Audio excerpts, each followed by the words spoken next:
ఓం శ్రీ సాయినాథాయ నమః. శ్రీ సాయి సచ్చరిత్రము 18-19 అధ్యాయములు. ప్రస్తావన. సాటి శ్రీమతి రాధాబాయి దేశ్ముఖ్ మన ప్రవర్తన గూర్చి బాబా ఉపదేశము, సద్విచారములను ప్రోత్సహించి సాక్షాత్కారమునకు దారి చూపుట, ఉపదేశములో వైవిధ్యము, నింద గూర్చి బోధ, పనికి తగిన ప్రతిఫలము. గత 2 అధ్యాయముల్లో బ్రహ్మజ్ఞానము నభిలషించు ఒక ధనికుని బాబా ఎట్లు ఆదరించెనో హేమాడ్ పంతు వర్ణించెను. రాబోవు 2 అధ్యాయముల్లో హేమాడ్ పంతును బాబా ఎట్లు ఆమోదించి ఆశీర్వదించెనో, బాబా ఎట్లు తమ భక్తులలో మంచి ఆలోచనలు ప్రేరేపించి మోక్షమునకు మార్గము చూపుచుండెనో, ఆత్మోన్నతి గూర్చి, పరనింద గూర్చి, ఇతరుల కష్టమునకు ఇవ్వవలసిన ప్రతిఫలము గూర్చి బాబా వారి ప్రబోధములిట్టువో వర్ణింతుము. ప్రస్తావన. సద్గురువు మొట్టమొదట తన శిష్యుల యోగ్యతను కనిపెట్టి వారి మనస్సు కలత చెందకుండా తగిన బోధ చేసి తుదక వారి లక్ష్యమైన ఆత్మసాక్షాత్కారమునకు దారి చూపునను విషయం అందరికీ తెలిసినది. ఈ విషయములో సద్గురువు బోధించిన దానిని ఇతరులకు వెల్లడి చేయరాదని కొందరనెదరు. అట్లు గురువు బోధించిన దానిని వెల్లడి చేసినచో ఆ బోధలు నిష్ప్రయోజనములగునని వారి ఆలోచన. ఇది సరి అయినది కాదు. సద్గురువు వర్షాకాలపు మేఘము వంటివారు. వారు తమ అమృతతుల్యమైన బోధలను పుష్కలముగా విశాల ప్రదేశమునందు కురిపించెదరు. వారిని అనుభవించి హృదయమునకు తృప్తికరముగా జీర్ణించుకొని పిమ్మట నిస్సంకోచముగా ఇతరుల మేలు కొరకు వెల్లడి చేయవచ్చును. ఇది వారు మన జాగ్రత్తావస్థలోనే గాక స్వప్నావస్థలో కూడా తెలియజేయు విషయములకు వర్తించును. తన స్వప్నమందుగరిన రామరక్షా స్తోత్రమును బుధ కౌశిక ఋషి ప్రచురించిన ఉదాహరణము నిచ్చట స్మరించవలను. ప్రేమగల తల్లి గుణమిచ్చు చేదైన ఔషధములను బిడ్డ మేలు కొరకే బలవంతముగా గొంతులోనికి త్రోయుచున్నట్లు ఆధ్యాత్మిక విషయములను బాబా తన భక్తులకు బోధించువారు. వారి మార్గము రహస్యమైనది కాదు, అది బహిరంగమైనది. వారి బోధనలను అనుసరించిన భక్తుల ధ్యేయము నెరవేరుడిది. సాయిబాబా వంటి సద్గురువులు మన జ్ఞాననేత్రములను తెరిపించి ఆత్మ యొక్క దైవీ సౌందర్యములను చూపి మన కోరికలను నెరవేర్చెదరు. ఇది జరిగిన పిమ్మట మన ఇంద్రియ విషయ వాంఛలు నిష్క్రమించి వివేక వైరాగ్యములను జంట ఫలములు చేతికి వచ్చును. నిద్రలో కూడా ఆత్మజ్ఞానము మొలకెత్తును. సద్గురువుల సహవాసము చేసి వారిని సేవించి వారి ప్రేమను పొందినచో నిదంతయు మనకు లభించును. భక్తుల కోరికలు నెరవేర్చు భగవంతుడు మనకు తోడ్పడి మన కష్టములను బాధలను తొలగించి మనలను సంతోషపెట్టును. ఈ అభివృద్ధి పూర్తిగా సద్గురుని సహాయము వలననే జరుగును. సద్గురుని భగవంతుని వలె కొలవవలెను. కాబట్టి మనము సద్గురువును వెతకవలెను, వారి కథలను వినవలెను, వారి పాదములను సాష్టాంగ నమస్కారము చేసి వారి సేవ చేయవలెను. ఇక ఈ అధ్యాయంలోని ముఖ్య కథను ప్రారంభించదము. సాటే అనునతుడు ఒకప్పుడు మిక్కిలి పలుకుబడి కలిగి ఉండెను. కాలాంతరమున వ్యాపారంలో చాలా నష్టము పొందెను. అంతేకాక మరికొన్ని సమస్యలు అతడిని చీకాకుపరచెను. అందుచేనతడు విచారగ్రస్తుడయ్యను, విరక్తి చెందెను. మనస్సు చెడి చంచలమొకటిచే నిల్లు విడిచి చాలా దూరము పోవలసిననుకొనెను. మానవుడు సాధారణముగా భగవంతుని గూర్చి చింతించడు. కానీ కష్టములు, నష్టములు, దుఃఖములు చుట్టుకొనినప్పుడు భగవంతుని ధ్యానము చేసి విముక్తి పొందుటకు ప్రార్థించును. వాని పాపకర్మలు ముగి వేళకు భగవంతుడు వానికొక యోగీశ్వరునితో కలుసుకొనుట సంభవింపజేయును. వారు తగిన సలహానిచ్చి వాని క్షేమమును చూచెదరు. సాటే గారికి కూడా అట్టి అనుభవము కలిగెను. అతని స్నేహితులు షిరిడీకి వెళ్ళుమని సలహా ఇచ్చిరి. అచ్చట సాయిబాబాను దర్శించి అనేక మంది శాంతి పొందుచుండిరి. వారి కోరికలు కూడా నెరవేరుచుండెను. సాటే గారికి ఇది నచ్చెను. వెంటనే 1917వ సంవత్సరంలో షిరిడీకి వచ్చాను. అచ్చట శాశ్వత బ్రహ్మవలే స్వయం ప్రకాశుడై నిర్మలుడి శుద్ధ స్వరూపుడనగు సాయిబాబాను చూచిన వెంటనే అతనికి మనశ్చాంచల్యము తగ్గిపోయి శాంతి కలిగెను. వాని పూర్వజన్మ పుణ్యము వలన బాబా యొక్క పవిత్రమైన పాదసేవ లభించెను. అతడు గొప్ప మనోబలము గలవాడొకటచే వెంటనే గురుచరిత్ర పారాయణము మొదలుపెట్టాను. 7 రోజులలో చరిత్ర చదువుట పూర్తి కాగానే బాబా ఆనాడు రాత్రి అతనికి ఒక దృష్టాంతమును చూపెను. అది ఇట్లుండెను. బాబా గురుచరిత్రము చేతిలో పట్టుకొని దానిలోని విషయములను ఎదుట కూర్చున్న సాటేకు బోధించుచున్నట్లు అతడు దానిని శ్రద్ధగా వినుచున్నట్లు చూచెను. సాటే నిద్ర నుంచి లేచిన వెంటనే కలను జ్ఞాపకం ఉంచుకొనెను. మిగుల సంతసించెను. అజ్ఞానమనే నిద్రలో గుర్రెపెట్టి నిద్రపోవచ్చున్న తన వంటి వారిని లేపి గురుచరితామృతమును రుచి చూపుట బాబా యొక్క దయార్ధ హృదయమే గదా అనుకొనెను. ఆ మరుసటి దినం ఆ దృశ్యమును కాకాసాహెబ్ దీక్షితుకు తెలియజేసి దాని భావమేమని ఉండునో సాయిబాబాను అడిగి తెలుసుకొనమనెను.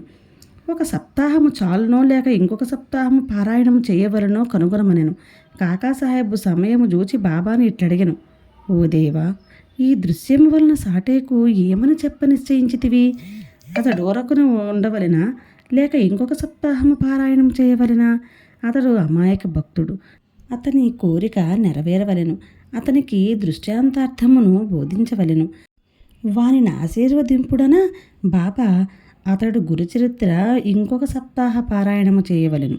ఆ గ్రంథముని జాగ్రత్తగా పఠించినచో నా అతడు పావనుడగును, మేలు పొందగలడు. భగవంతుడు ప్రీతి చెంది వారిని ప్రపంచ బంధముల నుండి తప్పించును అనెను. ఆ సమయమున హేమాడు పంత అచ్చట నుండి బాబా కాళ్ళ నొత్తుచుండెను.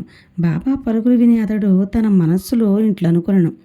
సాటే ఒక్క వారమే పారాయణ చేసి ఫలితమును పొందినా? నేను 40 సంవత్సరముల నుండి పారాయణ చేయుచున్నాను, కానీ నాకు ఫలితం లేదు కదా. అతడిక్కడ 7 దినములు మాత్రమే నివసించెను. నేను 7 సంవత్సరముల నుండి ఉన్నాను. నా ప్రయత్నములు నిష్ఫలమా ఏమి? చాతక పక్షి మేఘముల నుండి ఇప్పుడు నీటి బిందువుకై కనిపెట్టుకుని ఉన్నట్లు నేను కూడా బాబా తమ దయామృతమును నాపై వర్షించదరని, వారి బోధనలచే నన్ను ఆశీర్వదించదరని కనిపెట్టుకుని ఉన్నాను. ఈ ఆలోచన వాని మనస్సులో మెదలిన వెంటనే బాబా దానిని గ్రహించెను. భక్తుల మనస్సులలో ఉండేటి ఆలోచనలన్నీ బాబా గ్రహించెడివారు. అంతేగాక చెడ్డ ఆలోచనలను అణుచుచు మంచి ఆలోచనలు ప్రోత్సహించువారు. హేమాడు పంతు మనస్సును కనిపెట్టి బాబా వానిని వెంటనే లేపి శ్యామ వద్దకు పోయి అతని వద్ద 15 రూపాయలు దక్షిణ తీసుకొని అతనితో కొంతసేపు మాట్లాడిన పిమ్మట రమ్మనెను. బాబా మనస్సున కారుణ్యోదయమయ్యెను. కాన వారిట్లాజ్ఞాపించిరి. బాబా ఆజ్ఞను జవదాటగల వారెవరు? హేమాడు పంతు వెంటనే మసీదు విడిచి శ్యామగృహమునకు పోయెను. అప్పుడే అతడు స్నానము చేసి ధోవతి కట్టుకొనుచుండెను. అతడు బయటకు వచ్చి హేమాడు పంతుని ఇట్లడిగాను. మధ్యాహ్న హారతి సమయం నందు మీరెక్కడ ఎలా ఉన్నారు? మీరు మసీదు నుంచి వచ్చుచున్నట్లున్నదే. మీరెలా చికాకుతో చంచలముగానున్నారు? మీరొంటరిగా వచ్చితరా నేలా? కొంతసేపు కూర్చుని విశ్రాంతి చెందుడు. నా పూజను ముగించి వచ్చేదను. ఈలోగా తాంబూలము తీసుకునుడు. పిమ్మట ఆనందముగా కొంతసేపు కూర్చొని మాట్లాడుకునేదము. ఇట్లనుచు అతడు లోపలికి పోయాను. హేమాడు పంతు ముందర వసారాలో కూర్చునెను. కిటికీలో ఏకనాథ భాగవతమును ప్రసిద్ధ మరాఠీ గ్రంథముండెను. ఇది భాగవతములోని ఏకాదశ స్కందమునకు ఏకనాథుడు వ్రాసిన వ్యాఖ్యానము. సాయిబాబా సిఫారసు చేయుటచే బాపూసాహెబ్ దీక్షిత్ శ్రీకృష్ణునకు అర్జునునకు జరిగిన సంభాషణ రూపమైన భగవద్గీత, దాని మరాఠీ వ్యాఖ్యానమైన భావార్థ దీపిక, జ్ఞానేశ్వరి, శ్రీకృష్ణునకు అతని సేవకుడు ఉద్ధవునకు జరిగిన సంభాషణ రూపమైన ఏకనాథ భాగవతమును మరియు భావార్థ రామాయణమును నిత్యము షిరిడిలో చదువుచుండేవారు. భక్తులు వచ్చి బాబాను ఏదైనా ప్రశ్నలు వేసినప్పుడు బాబా కొంతవరకు జవాబిచ్చి అటుపైన వారిని ఆ గ్రంథమును పారాయణము వినుమని పంపుచుండెను. ఈ గ్రంథములే భాగవత ధర్మములోని ముఖ్య గ్రంథములు. భక్తులు బాబా ఆజ్ఞానుసారము ఆ సత్సంగములకు పోయి ఆ గ్రంథములు వినునప్పుడు వారి ప్రశ్నలకు సంతృప్తికరమైన సమాధానము లభించుచుండెను. హేమాడు పంతు కూడా నిత్యము ఏకనాథ భాగవతమును పారాయణము చేయువాడు. హేమాడు పంతు ఆ దినము తాను నిత్యము చదువు గ్రంథభాగం పూర్తి చేయకయే కొందరు భక్తులతో కలిసి మసీదుకు పోయాను. శ్యామ ఇంటి కిటికీలోనున్న ఏకనాథ భాగవతమును తీయగా తానాడు పూర్తి చేయని భాగము వద్దనే పుస్తకము తెరుచుకొనెను. తన నిత్య పారాయణము పూర్తి చేయుటకే కాబోలు బాబా తన నచ్చటగా పంపినని హేమాడు పంతు అనుకొనెను. వెంటనే తన నిత్య పారాయణమును పూర్తి చేశాను. పిమ్మట శ్యామ తన పూజను ముగించి బయటకు వచ్చాను. వారిరువురికి ఈ దిగువ సంభాషణ జరిగాను. హేమాడు పంతు: నేను బాబా వద్ద నుండి ఒక కబురు తీసుకొని వచ్చినాను. బాబా నీ వద్ద నుండి 15 రూపాయల దక్షిణ తీసుకొని రమ్మని నన్ను ఆజ్ఞాపించి ఉన్నారు. అంతేకాదు, కొంతసేపు నీతో కూర్చొని మాట్లాడిన పిమ్మట మసీదుకు రమ్మని చెప్పిరి. శ్యామ ఆశ్చర్యంతో, నా వద్ద డబ్బు లేదు. నా 15 సాష్టాంగ నమస్కారముల పైకమ్మునకు బదులుగా బాబాకు సమర్పింపుము. హేమాడు పంతు: సరే, నీ నమస్కారములు ఆమోదింపబడెను. మనము కూర్చొని కొంతసేపు మాట్లాడుకొనిదము. మన పాపములను నశింపజేయునట్టి బాబా లీలలను కథలను చెప్పుము. శ్యామ: అయితే కొంతసేపు కూర్చొనుము. ఈ బాబాయ్ లీలలు మిక్కిలి ఆశ్చర్యకరమైనవని నీకిదివరకే తెలియను. నేను పల్లెటూరివాడను. నీవు చదువుకున్న పట్టణవాసివి. నీవిక్కడకు వచ్చిన తరువాత కొన్ని లీలలను చూచియేయుందువు. వానిని నీ ముందు నేనెట్లు వర్ణించగలను? సరే, ఈ తమలపాకులు, వక్క, సున్నము తీసుకొని తాంబూలము వేసుకొనుము. నేను లోపలకు పోయి దుస్తులు ధరించి వచ్చెదను. కొద్ది నిమిషములలో శ్యామ బయటకు వచ్చి హేమాడ్ పంతుతో మాట్లాడుచూ కూర్చొనెను. అతడిట్లనెను: ఈ బాబా లీల కనుగొన శక్యము కానిది. వారి లీలలకు అంతులేదు. వానినెవరు గమనించగలరు? వారి లీలల్లో వినోదించునట్లడుగునను వారు వానినంటినట్లు కాన్పించరు. మా వంటి జానపదులకేమి తెలియను? బాబాయే ఈ కథలనెందుకు చెప్పరాదు? నీ వంటి పండితులను నా వంటి పామరుని వద్దన కేల పంపుచున్నారు. వారి మార్గములు ఊహింపరానివి. అవి మానవుల చేష్టలు కావని చెప్పగలను. ఈ ఉపోద్ఘాతముతో శ్యామ ఇట్లనెను: నాకొక కథ జ్ఞాపకమునకు వచ్చుచున్నది. అది నీకు చెప్పెదను. నాకది స్వయముగా తెలియును. భక్తుడెంత మనోనిశ్చయముతో పట్టుదలతో నుండునో బాబా అంత త్వరగా వారిని సహాయపడును. ఒక్కొక్కప్పుడు బాబా భక్తులను కఠిన పరీక్ష చేసిన పిమ్మట వారికి ఉపదేశమునిచ్చును. ఇచ్చట ఉపదేశమనగా నిర్దేశము. ఉపదేశమన్న మాట విన్నతోడనే హేమాడపంతు మనస్సులోనొక స్మృతి తళుక్కుమన్నెను. వెంటనే సాటేగారి గురుచరిత్ర పారాయణము జ్ఞప్తికి వచ్చెను. తన మనస్సునకు శాంతి కలిగించు నిమిత్తం బాబా తన నచ్చుటకు పంపి ఉండవలననుకొనెను. అయినప్పటికీ ఈ భావము నడుచుకొని శ్యామ చెప్పు కథలను వినుటకు సిద్ధపడెను. ఆ కథలన్నీయు బాబాకు తన భక్తులందట్టి దయా దాక్షిణ్యములు గలవో తెలుపును. వారిని వినగా హేమాడ్ పంతుకు ఒక విధమైన సంతోషము కలిగాను. శ్యామ ఈ దిగువ కథను చెప్పదొడంగెను. శ్రీమతి రాధాబాయి దేశ్ముఖ్. రాధాబాయి అనే ఒక ముసలమ్మ ఉండెను. ఆమె కాసాబా దేశ్ముఖ్ గారి తల్లి. బాబా ప్రఖ్యాతి విని ఆమె సంగమనేరు గ్రామ ప్రజలతో కలిసి షిరిడీకి వచ్చాను. బాబాను దర్శించి మిక్కిలి తృప్తి చెందాను. ఆమె బాబాను గాఢముగా ప్రేమించెను. బాబాను తన గురువుగా చేసుకొని ఏదైనా ఉపదేశమును పొందవలనని మనోనిశ్చయము చేసుకొనెను. ఆమెకింకేమీయూ తెలియకుండెను. బాబా ఆమె సంకల్పమును ఆమోదించక తనకు మంత్రోపదేశము చేయనిచో ఉపవాసముండి చచ్చెదనని మనోనిశ్చయము చేసుకొనెను. ఆమె తన బసలోనే ఉండి భోజనము నీరు మానివేశెను. అట్లు 3 రోజులు గడిచెను. ఆమె పట్టుదలను నేను భయపడి ఆమె పక్షమున బాబాతో నిట్లంటిని: దేవా, మీరేమి ప్రారంభించితిరి? నీవనేక మందినిచ్చటకు ఈడ్చెదవు. ఆ ముదుసలిని నీ విరిగియే ఉందువు. ఆమె మిక్కిలి పట్టుదల గలది. ఆమె నీపైన ఆధారపడి ఉన్నది. ఆమె చచ్చు వరకు ఉపవసించి నిశ్చయించుకుని ఉన్నది. నీవు ఆమెను అనుగ్రహించి ఉపదేశం ఇచ్చినంత వరకు ఆమె తన నిరాహార దీక్షను మానదు. ఆమెకేమైనా హాని జరిగినచో ప్రజలు నిన్నే నిందించెదరు. నీవు తగిన ఆదేశం ఇవ్వకపోవటచే ఆమె చచ్చినదని లోకులనెదరు. కాబట్టి ఆమెను కరుణించుము, ఆశీర్వదించుము, ఆమెకు తగిన దారి చూపుము. ఆమె మనోనిశ్చయము చూచి బాబా ఆమెను పిలిపించి ఈ క్రింది విధముగా బోధించెను: ఓ తల్లి, అనవసరమైన యాతన కేల పాల్పడి చావును కోరుచున్నావు. నీవు నిజముగా నా తల్లివి. నేను నీ బిడ్డను. నా యందు కనికరించి నేను చెప్పునది పూర్తిగా వినుము. నీకు నా వృత్తాంతము చెప్పెదను. నీవు దానిని బాగా వినచో నీకది మేలు చేయను. నాకొక గురువు ఉండెను. వారు గొప్ప యోగీశ్వరులు, మిక్కిలి దయార్ద్ర హృదయులు. వారికి చాలా కాలము శుశ్రూష చేసిదని, కానీ నా చెవిలో వారే మంత్రమూ నోదలేదు. నాకు వారిని వదిలిపోవ తలంపే లేకుండెను. నేను వారితోనే ఉండుటకు, వారి సేవ చేయుటకు, వారి వద్ద కొన్ని ఉపదేశములను గ్రహించుటకు నిశ్చయించుకుంటిని. కాని వారి మార్గము వారిది. వారు నా తల గొరిగించిరి. నా నుండి 2 పైసలు దక్షిణ అడిగిరి. నేను దానిని వెంటనే వారికి సమర్పించి తిని: మీ గురువుగారు పూర్ణకాములైనచో వారు మిమ్మలను దక్షిణ అడుగనేలా? వారు నిష్కాములని నిట్లనిపించుకుందురు అని నీవడగవచ్చును. దానికి సమాధానము సూటిగా చెప్పగలను: వారు డబ్బును లక్ష్య పెట్టేవారు కారు.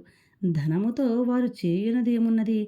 వారు కోరిన 2 కాసులలో ఒకటి నిష్ఠ, రెండవది సంతోష స్థైర్యములతో కూడిన ఓరిమి. నేను ఈ రెండింటినీ వారికి అర్పించి తిని వారు ప్రసన్నులైరి.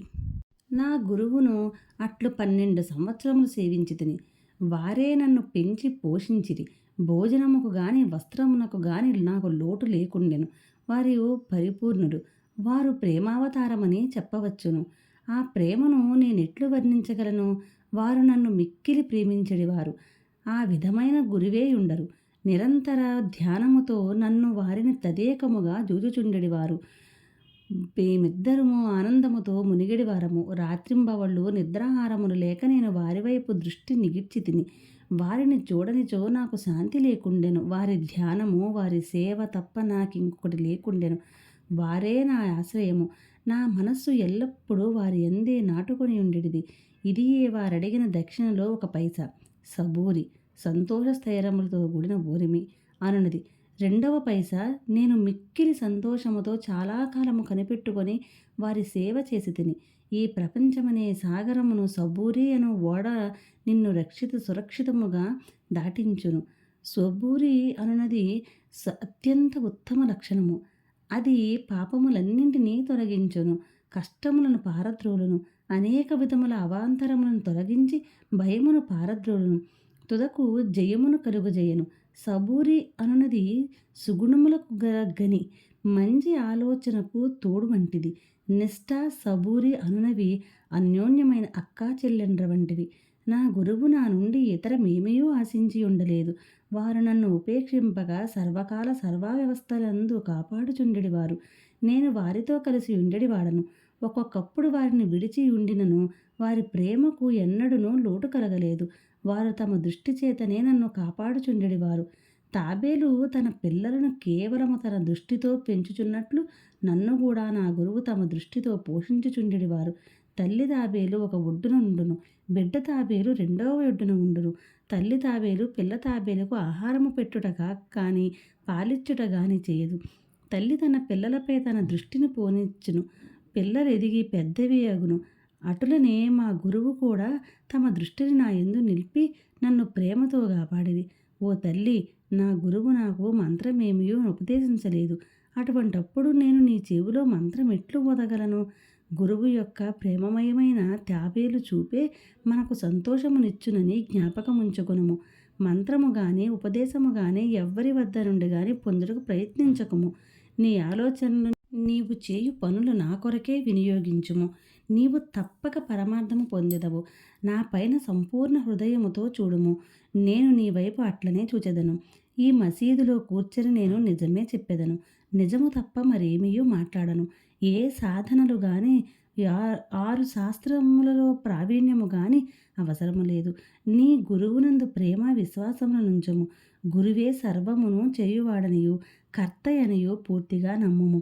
ఎవరైతే గురువు యొక్క మహిమను గొప్పదనమును గ్రహించదరో, ఎవరైతే గురుని బ్రహ్మ విష్ణు మహేశ్వర స్వరూపుడని ఎంచెదరో వారే ధన్యుడు. ఈ ప్రకారముగా ఉపదేశించి బాబా ఈ ముసలమ్మను ఒప్పించెను. ఆమె బాబాకు నమస్కరించి ఉపవాసమును వదులుకొనెను. ఈ కథను జాగ్రత్తగాను శ్రద్ధగాను విని దాని ప్రాముఖ్యమును సందర్భమును గుర్తించి హేమాడపంతో మిక్కిలి ఆశ్చర్యపడెను. ఈ ఆశ్చర్యకరమైన బాబా లీలను చూచి అతని ఆపాదమస్తకము పులకరించెను. సంతోషముతో నొప్పెంగెను. గొంతుక ఆరిపోయెను. ఒక్క మాటైనా మాట్లాడుటకు చేత కాకుండెను. శ్యామ అతని స్థితిలో చూచి, ఏమి జరిగినది? ఎలా ఊరుకున్నావు? అట్టి బాబా లీలలు నీకెన్ని వర్ణింపవలను అని అడిగాను. అదే సమయముందు మసీదులో గంట మ్రోగెను. మధ్యాహ్న హారతి పూజ ప్రారంభమయ్యాను కనుక శ్యామ హేమాడు పంతులిద్దరూ మసీదుకు త్వరగా పోయిరి. బాపూసాహెబు జోగు అప్పుడే హారతి ప్రారంభించెను. స్త్రీలు మసీదు నిండిరి. దిగువ ఖాళీ జాగాలో పురుషులు నిండిరి. అందరూ బాజా భజంత్రియలతో ఒకే వరుసతో హారతి పాడుచుండిరి. బాబాకు కుడివైపు శ్యామ, ముందర హేమాడపంతు కూర్చునిది. వారిని జూచి బాబా హేమాడపంతును శ్యామ ఇచ్చిన దక్షిణ నిమ్మనెను. శ్యామ రూపాయలకు బదులు నమస్కారములు ఇచ్చిననియు, శ్యామ ప్రత్యక్షముగా గనుడు గనుక అడగవచ్చునెను. బాబా ఇట్లను, సరే మీరిద్దరూ కొంతసేపు మాట్లాడుకుంటిరా, అట్లయినచో మీరేమో మాట్లాడుకున్నారో చెప్పుము. గంటల చప్పుడును, మధ్యల శబ్దమును, పాటల ధ్వనిని లెక్కించక హేమాడ్పంతు బాబాకు జరిగినదంతయు చెప్పుటకు ఆతృతపడెను. తాము ముచ్చటించినదంతయు తనకు చాలా ఆనందము కలుగజేసినదనియు, ముఖ్యముగా ముసలమ్మ కథ మిక్కిలి ఆశ్చర్యమును కలుగజేసినదనియు, దానిని విని బాబా లీలలు అగోచరములని తెలుసుకొంటిననియు, ఆ కథ రూపముతో నన్ను బాబా ఆశీర్వదించిరని హేమాడు పంతు చెప్పాను. అప్పుడు బాబా, కథ చాలా అద్భుతమైనది, నీ వెట్టులా ఆనందించితివి, నాకు ఆ విషయమై వివరములన్నీ చెప్పుము అనిది. అప్పుడు హేమాడు పంతు తానింతకు ముందు విన్న కథను పూర్తిగా బాబాకు వినిపించి, అది తన మనమునందు శాశ్వత ప్రభావమును కలిగించినదని చెప్పాను. ఇది విని బాబా మిగులు సంతసించెను. ఆ కథ నీకు నచ్చినదా? దాని ప్రాముఖ్యమును నీవు గుర్తించితివా అని బాబా హేమాడు పంతుని అడిగాను. అవును బాబా, నా మనశ్చాంచల్యము నిష్క్రమించినది, నాకు నిజమైన శాంతి విశ్రాంతి కలిగినది, సత్యమార్గమును కనుగొనదలిచితిని అని హేమాడు పంతు బదులిచ్చాను. బాబా ఇట్లు చెప్పాను, నా పద్ధతి విశిష్టమైనది. ఈ ఒక్క కథను జ్ఞప్తి అందించుకునుము, అది మిక్కిలి ఉపయోగించుము. ఆత్మ సాక్షాత్కారమునకు ధ్యానం అవసరము. దానిని అలవరుచుకున్నచో వృత్తులన్నీయు శాంతించును. కోరికలన్నీయు విడచి నిష్కామివై నీవు సమస్త జీవరాశి యందు గల భగవంతుని ధ్యానింపుము. మనస్సు ఏకాగ్రమైనచో లక్ష్యము నెరవేరును. సదా నీ నిరాకార స్వభావమును ధ్యానింపుము. అదియే జ్ఞానస్వరూపము, చైతన్యము, ఆనందము. మీరిది చేయలేనిచో రాత్రింబగళ్ళు మీరు చూచుచున్న నా ఈ ఆకారమును ధ్యానించుడు. అట్లు కొన్నాళ్ళు చేయగా మీ వృత్తులు కేంద్రీకృతమగును. ధ్యాత, ధ్యానము, ధ్యేయము అను మూడింటిని గల భేదము పోయి ధ్యానించువాడు చైతన్యముతో నైక్యమై బ్రహ్మముతో నభిన్నమగును. తల్లి తాబేలు నదికి ఒక ఒడ్డున ఉండును, దాని పిల్లలు ఇంకొక ఒడ్డున ఉండును. తల్లి వానికి పాలిచ్చట గాని పొదుపు కొనుట గాని చెయ్యదు. దాని చూపు మాత్రమే వానికి జీవశక్తి నిచ్చుచున్నది. చిన్న తాబేళ్లు ఏమి చేయక తల్లిని జ్ఞాపకం ఉంచుకును. తల్లి తాబేలు చూపు చిన్నవానికి అమృత ధారవలే పనిచేయును. అదియే వాని బ్రతుకునకు సంతోషమునకు ఆధారము. గురువునకు శిష్యునకు గల సంబంధము ఇట్టిది. బాబా ఈ మాటలు పూర్తి చేయేసరికి హారతి పూర్తి అయ్యను. అందరూ శ్రీ సచ్చిదానంద సద్గురు సాయినాథ్ మహారాజుకి జై అని జయ జయధ్వానములు చేసిరి. ఓ ప్రియ పాఠకులారా, ఈ సమయమందు మనము కూడా మసీదులో జనసమూహముతో కలిసి ఉన్నట్లు భావించి మనము కూడా ఆ జయ జయ ధ్వనులలో పాల్గొందుము. హారతి పూర్తి కాగానే ప్రసాదం పంచిపెట్టిరి. బాబాకు నమస్కరించి బాపు సాహెబ్ జోగు బాబా చేతిలో కలకండ ముక్కను పెట్టాను. బాబా దానిని అంతను హేమాడు పంతు చేతిలో పెట్టి ఇట్లేను, ఈ కథను నీవు మనసుకు పట్టించుకొని జ్ఞప్తి అందించుకొనచో నీ స్థితి కలకండ వలె తీయగా నుండును. నీ కోరికలన్నీ నెరవేరును. నీవు సుఖముగా నుందువు. హేమాడు పంతు బాబాకు సాష్టాంగ నమస్కారము చేసి ఇట్లు ఎల్లప్పుడూ నన్ను అనుగ్రహించుము, ఆశీర్వదించుము, కాపాడుము అని ప్రార్థించెను. అందుకు బాబా ఇట్లు జవాబిచ్చెను, ఈ కథను వినుము, దీనిని మననము చేయుము, నిధి ధ్యానమును చేయుమును. అట్లయినచో నీవు భగవంతుని ఎల్లప్పుడూ జ్ఞప్తి అందించుకొని ధ్యానించదవు. భగవంతుడు నీ ముందు ప్రత్యక్షమగును. ఓ ప్రియమైన చదువరులారా, అప్పుడు హేమాడు పంతుకు కలకండ ప్రసాదము దొరికెను. ఇప్పుడు మనము ఈ కథ అనే కలకండ ప్రసాదము పొందిదము. దాన్ని హృదయపూరితముగా సేవించి ధ్యానించి మనస్సును నిలిపెదము. ఇట్లు బాబా కృపచే బలముగాను సంతోషముగాను నుండెదము. తదాస్తు. 19వ అధ్యాయము చివర హేమాడు పంతు కొన్ని ఇతర విషయములను చెప్పి ఉన్నారు. అవి దిగువ పొందుపరచితిమి. మన ప్రవర్తన గురించి బాబా ఉపదేశము. ఈ దిగువ చెప్పిన బాబా పలుకులు సాధారణమైనప్పటికీ అమూల్యములు. వారిని మనస్సునందుంచుకొని ఇట్లే చేసినచో అవి మనకు మేలు చేయును. ఏదైనా సంబంధం ఉండనిదే ఒకరు ఇంకొకరిని వద్దకు పోరు. ఎవరు గాని ఎట్టి జంతువు గాని నీ వద్దకు వచ్చినచో నిర్దాక్షిణ్యముగా వానిని తరిమివేయుకుము. వానిని సాదరముగా చూడుము. దాహము గలవానికి నీరిచ్చినచో, ఆకలితోనున్న వారికి అన్నము పెట్టినచో, బట్టలు లేని వారికి బట్టలిచ్చినచో, నీ ఇంటి వసారా ఇతరులు కూర్చున్నటకు విశ్రాంతి తీసుకొనుటకు వినియోగించినచో నిశ్చయముగా భగవంతుడు మిక్కిలి ప్రీతి చెందును. ఎవరైతే ధన సహాయమును గోరి నీ వద్దకు వచ్చినచో నీకిచ్చుటకు ఇష్టము లేకున్నా నీవు ఇవ్వనక్కరలేదు. కానీ వారిపై కుక్క వలె మొరగవద్దు. ఇతరులు నిన్నెంతగా నిందించిననో నీవు కఠినముగా జవాబునివ్వకుము. అట్టి వానిని నీవెల్లప్పుడూ ఓర్చుకొనినచో నిశ్చయముగా నీకు సంతోషము కలుగును. ప్రపంచము తలక్రిందులైనప్పటికీ నీవు చిరించకుము.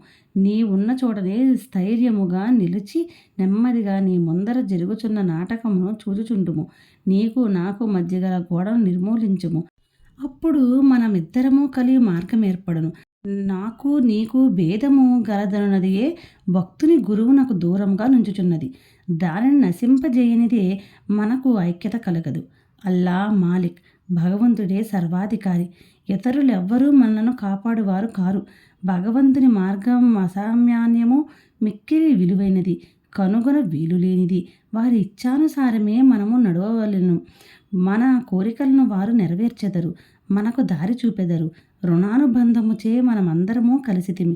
ఒకరికొకరు తోడ్పడి ప్రేమించి సుఖముగాను సంతోషముగాను నుందుముగాక. ఎవరైతే తమ జీవిత పరమావధిని పొందెదరో వారు అమరులై సుఖముగా నుందెదరు. తక్కిన వారందరూ పేరునకే ఊపిరి సరుపు వరకు మాత్రమే బ్రతికెదరు. సద్విచారములను ప్రోత్సహించి సాక్షాత్కారమునకు దారి చూపుట. సాయిబాబా సద్విచారములను ఎట్లు ప్రోత్సహించుచుండెనో తెలుసుకొనుట మిగుల ఆసక్తికరముగా నుండును. భక్తి ప్రేమలతో వారికి సర్వస్వ శరణాగతి చేసినచో వారు నీకెట్లు పదే పదే సహాయపడదరో తెలియను. ప్రక్క నుంచి లేవగానే నీకేమైనా మంచి ఆలోచన కలిగినా దానిని తరువాత పగలంతయు వృద్ధి చేసినచో నీ మేధాశక్తి వృద్ధి పొందును, నీ మనసు శాంతి పొందును. హేమాడు పంతు దీనికే ప్రయత్నించదలిచెను. ఒక బుధవారము రాత్రి పండుకునేటప్పుడు ఇట్లనుకొనెను, రేపు గురువారము, శుభదినము, షిరిడీ పవిత్రమైన స్థలము కావున రేపటి దినమంతయు రామనామస్మరణతోనే కాలము గడిపెదను అని నిశ్చయించుకొని పరుండెను. ఆ మరుసటి దినము లేవగానే రామనామ ప్రయత్నము లేకుండా జ్ఞప్తికి వచ్చాను. అతడు మిక్కిలి సంతసించాను. కాలకృత్యములు తీర్చుకుని పిమ్మట బాబాను జూచుటకు పువ్వులను తీసుకొని పోయాను. దీక్షితవాడ విడిచి బూటీవాడ దాటుచుండగా ఒక చక్కని పాట వినబడెను. ఔరంగాబాదు నుండి వచ్చిన వాడొకడు మసీదులో బాబా ముందర పాడుచుండెను. అది ఏకనాథ్ మహారాజు రచించిన గురుకృపాంజన పాయే మేరే భాయి అన్నది. గురువు కృపయను అంజనము లభించెను. దాని మూలమున తన కండ్లు తెరవబడిననియు దానిచే తాను శ్రీరామునిలోని బయట నిద్రావస్థలోనూ జాగ్రత్తావస్థలోనూ స్వప్నావస్థలో అన్ని చోట్లను చూచితినని చెప్పాడు పాట అది. అనేక పాటలుండగా బాబా భక్తుడగు ఔరంగాబాదు నివాసి ఈ పాట నేల పాడెను. ఇది సందర్భానుసారముగా బాబా చేసిన ఏర్పాటు కాదా? హేమాడు పంతు ఆనాడంతయు రామనామస్మరణచ్చే కాలము గడుపనించినవాడు కావున నాతని మనోనిశ్చయమును దృఢపరచుటకై బాబా ఈ పాటను పాడించి ఉండును. రామనామస్మరణ ఫలితము గూర్చి మహాత్ములందరికీ ఒకే భావము. అది భక్తుల కోరికలు నెరవేర్చి వారిని కష్టము నుండి కాపాడును. ఉపదేశములో వైవిధ్యము, నింద గూర్చి బోధ. శ్రీ సాయి బోధనకు ప్రత్యేక స్థలము కానీ ప్రత్యేక సమయము కానీ అక్కరలేదు. సందర్భావసరములను బట్టి వారి ప్రబోధము నిరంతరము జరుగుచుండెను. ఒకనాడొక భక్తుడు ఇంకొక భక్తును గూర్చి పరోక్షమున ఇతరుల ముందు నిందించుచుండెను. ఒప్పులు విడిచి భక్త సోదరుడు చేసిన తప్పులనే ఎన్నుచుండెను. మిక్కిలి హీనమైన అతని దూషణలను విన్నవారు విసిగిరి. అనవసరంగా ఇతరులను నిందించుటయే అసూయ, దురభిప్రాయము మొదలగునవి కలుగును. యోగులు నిందలను ఇంకొక విధముగా భావించెదరు. మలినమును పోగొట్టుటకు అనేక మార్గములు కలవు. సబ్బుతో మాలిన్యమును కడుగవచ్చును. పరులను నిందించు వారి మార్గము వేరు. ఇతరుల మలినములను వాడు తన నాలుకతో శుభ్రపరుచును. ఒక విధముగా వాడు నిందించువానికి సేవ చేయుచున్నాడు. ఎట్లన వాని మలినములను వీడు తన నాలుకతో శుభ్రపరుచుచున్నాడు. కావున తిట్టబడినవాడు తిట్టినవాని కృతజ్ఞతలు తెలుపవలెను. అట్లు పరనిందను పాల్పడు వాన్ని బాబా సరిదిద్దిన పద్ధతి విశిష్టమైనది. నిందించువాడు చేసిన అపరాధమును బాబా సర్వజ్ఞుడొకటిచే గ్రహించెను. మిట్ట మధ్యాహ్నము బాబా లెండి తోటకు పోవునప్పుడు వాడు బాబాను దర్శించెను. బాబా వాని ఒక పందిని చూపి ఇట్లనెను, చూడుము, ఈ పంది అమేధ్యమును ఎంత రుచిగా తినుచున్నదో నీ స్వభావము కూడా అట్టిది. ఎంత ఆనందముగా నీ సాటి సోదరుని తిట్టుచున్నావు. ఎంతయో పుణ్యము చేయగా నీకు ఈ మానవ జన్మ లభించినది. ఇట్లు చేసినచో షిరిడీ దర్శనము నీకు తోడ్పడునా? భక్తుడు దీనిని గ్రహించి వెంటనే పోయెను. ఈ విధముగా బాబా సమయము వచ్చినప్పుడెల్లా ఉపదేశించుచుండెడివారు. ఈ ఉపదేశములను మనస్సునందంచుకొని పాటించినచో ఆత్మసాక్షాత్కారమునకు దూరము కాదు. ఒక లోకోక్తి కలదు, నా దేవుడున్నచో నాకు మంచము పైనే కూడా బొవ్వ పుట్టును అని. అది భోజనము వస్త్రములను గూర్చి చెప్పినది. ఎవరైనా దీన్ని ఆధ్యాత్మిక విషయంపై నమ్ముకుని ఊరకున్నచో చెడిపోయేదరు. ఆత్మ సాక్షాత్కారమునకై సాధ్యమైనంత పాటుపడవలెను. ఎంత కృషి చేసినా అంత మేలు. బాబా తాను సర్వాంతర్యామినని చెప్పేవాడు. అన్నిటి యందు అనగా భూమి, గాలి, దేశము, ప్రపంచము, వెలుతురు, స్వర్గములందు వారు గలరు. ఆయన అనంతుడు. ఆ కనిపించడి 3.5 మూరల దేహమే బాబాయని అనుకున్న వారికి పాఠము చెప్పుటకే వారు ఈ రూపంలో అవతారమెత్తిరి. బాబాకు సర్వస్వ శరణాగతి చేసి అహర్నిశలు వారినే ధ్యానించినచో చక్కెర తీపి, కెరటములు సముద్రము, కన్ను కాంతి కలిసి ఉన్నట్లే శ్రీ సాయితో తాదాత్మ్యమును పొందెదవు. ఎవరైతే చావు పుట్టుకల నుండి తప్పించుకున్నటకు ప్రయత్నించెదరో వారు శాంతము స్థిరమైన మనస్సుతో ధార్మిక జీవనమును గడపవలెను. ఇతరుల మనస్సు బాధ కలిగినట్లు మాట్లాడరాదు. మేలురరించు పనులని చేయుచుండవలెను. తన కర్తవ్య కర్మలను ఆచరించుచు భగవంతుని సర్వస్వ శరణాగతి చేయవలెను. వాడు దేనికి భయపడనవసరము లేదు. ఎవరైతే భగవంతుని పూర్తిగా నమ్మెదరో వారి లీలలను విని ఇతరులకు చెప్పెదరో ఇతర విషయములేమియూ నాలోచించరో వారు తప్పక ఆత్మ సాక్షాత్కారము పొందుదురు. అనేక మందికి బాబా తన నామమును జ్ఞప్తియందించుకొని శరణు వేడుమనెను. తానెవరు అన్న దానిని తెలుసుకొనకూరు వారికి శ్రవణమును మననమును చేయుమని సలహా ఇచ్చేవారు. కొందరికి భగవన్నామమును జ్ఞప్తి అందించుకొనమని వారు, కొందరిని తమ లీలలు వినుట, కొందరికి తమ పాదపూజ, కొందరికి ఆధ్యాత్మ రామాయణము, జ్ఞానేశ్వరి మొదలగు గ్రంథములు చదువుట, కొందరికి తమ పాదముల వద్ద కూర్చొనమనుట, కొందరిని ఖండోవా మందిరమునకు పంపుట, కొందరిని విష్ణు సహస్రనామములు, కొందరిని ఛాందోగ్యోపనిషత్తు, భగవద్గీత పారాయణ చేయుమని విధించుచుండెను. వారి ఉపదేశములకు పరిమితి లేదు, అడ్డు లేదు. కొందరికి స్వయముగా ఉపదేశమునిచ్చేవారు, కొందరికి స్వప్నములోనిచ్చేవారు. ఒక త్రాగుబోతుకు స్వప్నములో కనిపించి ఛాతీపైన కూర్చొని అదుముచూ ఇక ఎన్నడూ త్రాగనని అతడు వాగ్దానము చేసిన పిమ్మట వదిలిరి. కొందరికి స్వప్నములో గురుబ్రహ్మాది మంత్రార్థములను బోధించిరి. ఒకడు హఠయోగము చేయుచుండగా దానిని మానుమనిరి. వారి మార్గములను చెప్పుట కలివి కాదు. ప్రపంచ విషయములలో తన ఆచరణలే ఉదాహరణలుగా బోధించువారు. అట్టి వానిలో ఒకటి పనికి తగిన ప్రతిఫలము. బాబా ఒకనాడు మిట్ట మధ్యాహ్నము రాధాకృష్ణమా ఇంటి సమీపమునకు వచ్చి నిచ్చెన తీసుకొని రమ్ము అనెను. ఒకడు పోయి దానిని తెచ్చి ఇంటికి చేరవేసెను. బాబా వామన గోండ్కర్ ఇంటి పైకప్పు ఎక్కి రాధాకృష్ణమా ఇంటి పైకప్పును దాటి ఇంకొక పక్క దిగెను. బాబా అభిప్రాయం ఏమో ఎవరికీ తెలియలేదు. రాధాకృష్ణమాయి మలేరియా జ్వరముతో నుండెను. ఆమె జ్వరము తొలగించుటకే బాబా ఇట్లు చేసియుండునని అనుకొనిది. దిగిన వెంటనే నిచ్చెన తెచ్చిన వానికి బాబా 2 రూపాయలు ఇచ్చాను. ఎవడో ధైర్యము చేసి నిచ్చెన తెచ్చినంత మాత్రమున వానికి 2 రూపాయలు ఎలా ఇవ్వవలెనని బాబాను ప్రశ్నించెను. ఒకరి కష్టము ఇంకొకరు ఎంచుకొనరాదు. కష్టపడు వాని కూలి సరిగాను దాతృత్వముతోనూ ధారాళముగాను ఇవ్వవలెనని బాబా చెప్పెను. బాబా సలహా ప్రకారము ప్రవర్తించినచో కూలివాడు సరిగా పనిచేయును. పని చేయించేవాడు పని చేసేవారిలో కూడా సుఖపడతారు. సమ్మెలకు తావుండదు. మొదలు పెట్టువానికి కష్టపడి కూలి చేయువాండ్రకు మనస్పర్ధలుండవు.